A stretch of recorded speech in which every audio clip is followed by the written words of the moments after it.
Assalamualaikum warahmatullahi wabarakatuh.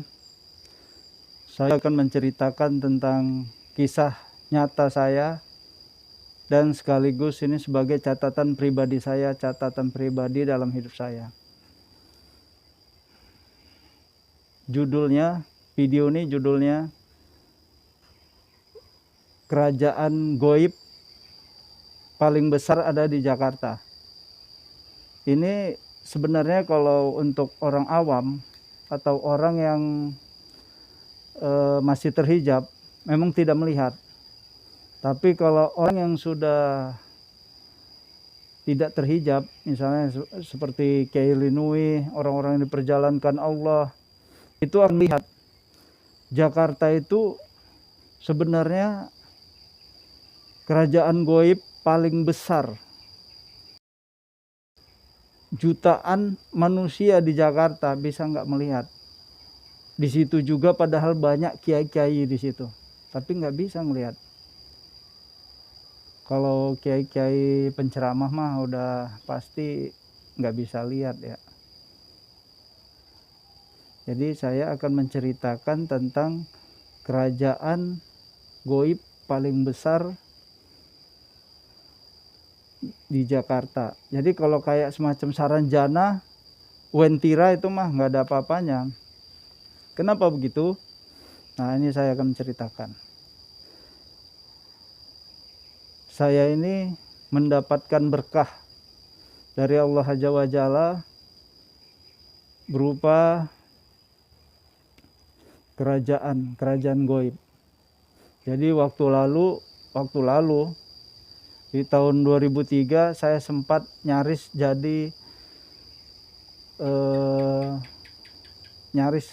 jadi tumbal pesugihan monyet orang yang saya kenal.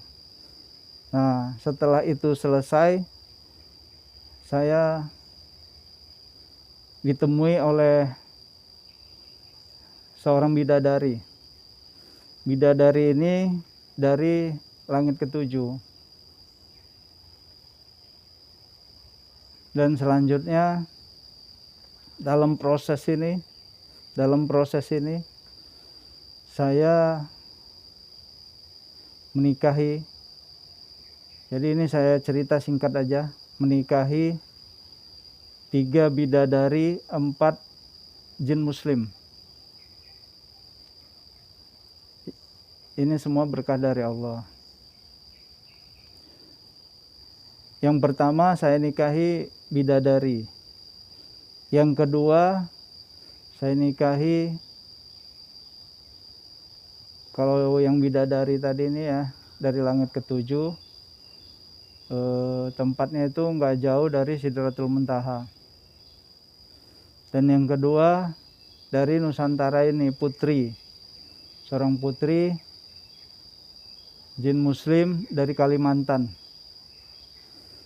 Yang ketiga dari Baghdad, ini putri.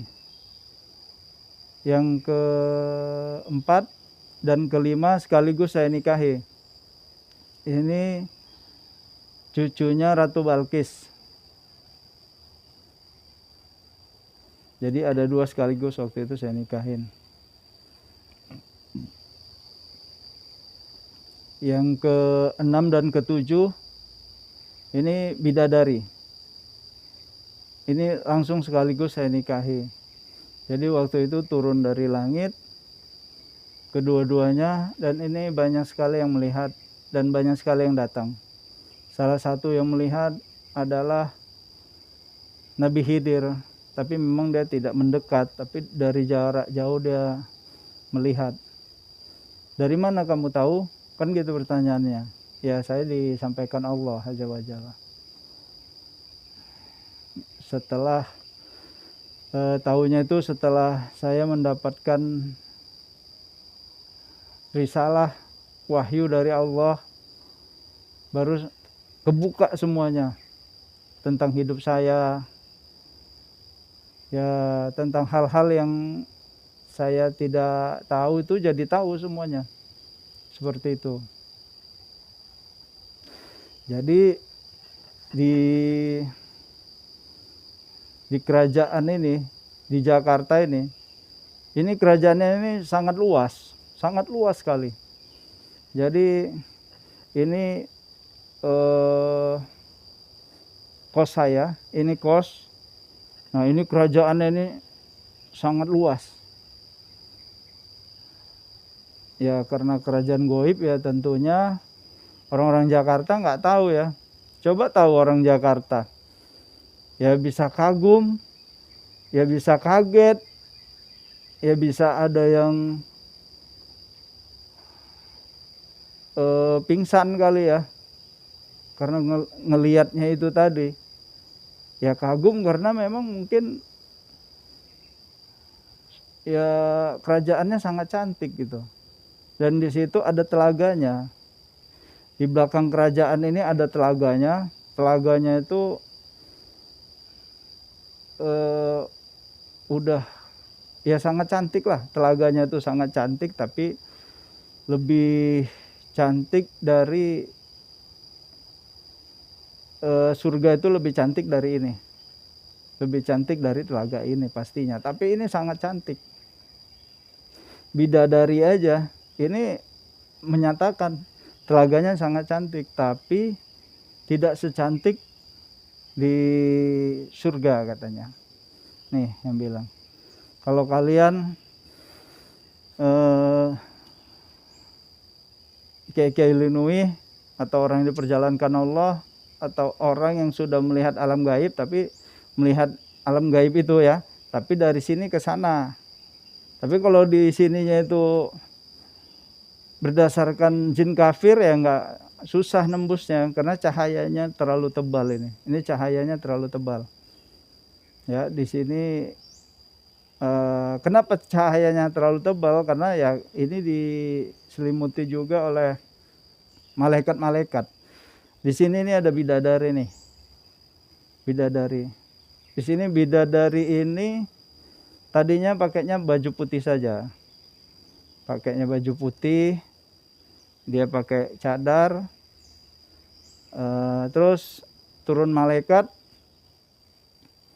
Dia 3.000 malaikat turun menjaga istana ini. Tadinya istana ini tidak ada dijaga malaikat. Setelah turun risalah atau wahyu itu baru dijaga malaikat. Nah, seminggu kemudian itu malam Jumat ya, malaikat Jibril, malaikat Rakib dan Atib turun membawa risalah. Nah, itu kan malam Jumat tanggal 24 Oktober 2024. Nah, seminggu kemudian malam Jumatnya baru turun dijaga sama malaikat. Tadinya enggak, tadinya Leluhur Nusantara yang jaga. Seperti itu. Nah, ini saya lanjutkan lagi. Nah, bidadari ini bidadari Anisa. Pakai baju putih biasa. Nah, selanjutnya dia memakai setelah turun malaikat, bajunya berubah jadi putih kemasan. Bertambah lagi malaikat jadi keemasan gitulah, nggak ada putihnya. Nah, saya waktu itu sempat dipisahkan. Dengan bidadari Anisa selama 3 hari. Jadi Allah memisahkan saya dan bidadari Anisa. Dia balik ke langit ketujuh, kembali ke langit ketujuh. Di langit ketujuh itu bidadari Anisa ini ternyata dia mandi di telaga. Saya ngelihatnya itu telaganya itu sangat bening sekali. Sangat bening. Nah, setelah selesai mandi, keluar dari telaga itu tadi, itu dia bajunya sudah semuanya ini berlian. Sudah nggak kemasan lagi. Nah, mau turun ke bumi, dia dampingi Rasulullah dan ada sesuatu yang disampaikan untuk saya dari Rasulullah, tapi ini secret ya, ini rahasia saja, nggak usah diungkapkan.